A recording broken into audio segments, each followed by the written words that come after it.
Black Beauty by Sewell. Chapter 17. John's Manly Talk. The rest of our journey was very easy, and a little after sunset we reached the house of my master's friend.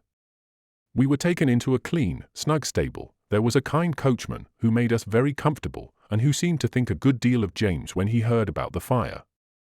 "There is one thing quite clear, young man," he said, "your horses know who they can trust. It is one of the hardest things in the world to get horses out of a stable when there is either fire or flood.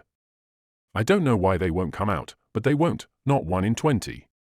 We stopped 2 or 3 days at this place and then returned home.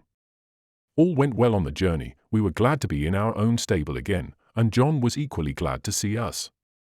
Before he and James left us for the night, James said, "I wonder who is coming in my place." "Little Joe Green at the lodge," said John. "Little Joe Green? Why, he's a child." "He is 14 and a half, said John. "But he is such a little chap." "Yes, he is small, but he is quick and willing, and kind-hearted, too, and then he wishes very much to come, and his father would like it, and I know the master would like to give him the chance. He said if I thought he would not do he would look out for a bigger boy, but I said I was quite agreeable to try him for 6 weeks. 6 weeks, said James. "Why, it will be 6 months before he can be of much use."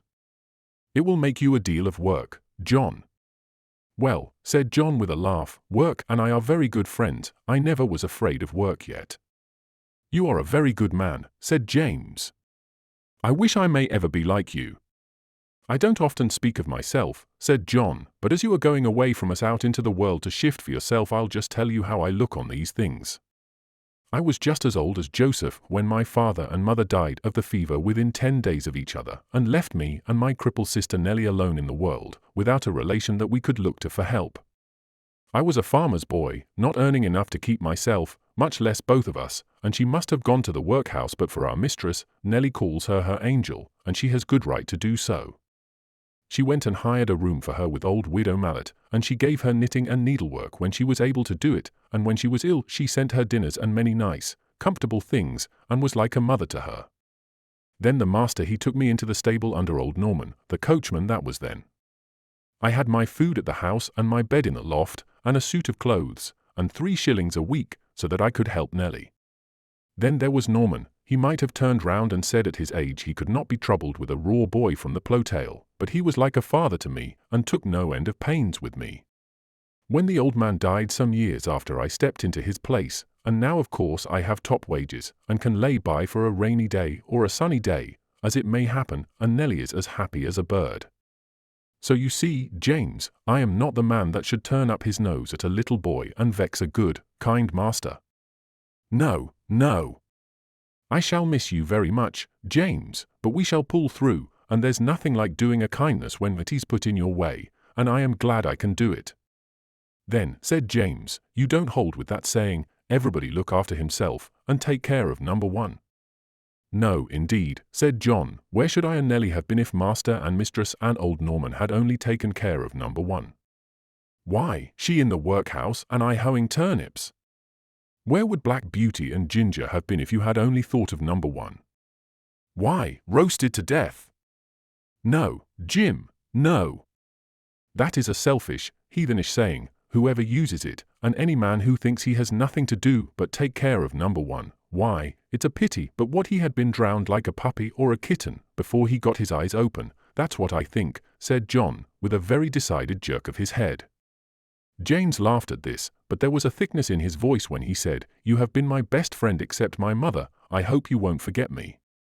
"No, lad, no," said John, "and if ever I can do you a good turn I hope you won't forget me." The next day Joe came to the stables to learn all he could before James left. He learned to sweep the stable, to bring in the straw and hay. He began to clean the harness, and helped to wash the carriage. As he was quite too short to do anything in the way of grooming Ginger and me, James taught him upon Merrylegs, for he was to have full charge of him, under John. He was a nice little bright fellow, and always came whistling to his work. Merrylegs was a good deal put out at being mauled about, as he said, by a boy who knew nothing, but toward the end of the 2nd week he told me confidentially that he thought the boy would turn out well. At last the day came when James had to leave us. Cheerful as he always was, he looked quite downhearted that morning. "You see," he said to John, "I am leaving a great deal behind, my mother and Betsy, and you, and a good master and mistress, and then the horses, and my old Merrylegs. At the new place there will not be a soul that I shall know. If it were not that I shall get a higher place, and be able to help my mother better, I don't think I should have made up my mind to it. It is a real pinch, John." James, lad, so it is, but I should not think much of you if you could leave your home for the first time and not feel it.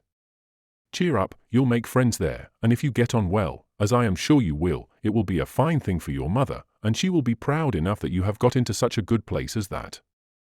So John cheered him up, but everyone was sorry to lose James. As for Merrylegs, he pined after him for several days, and went quite off his appetite.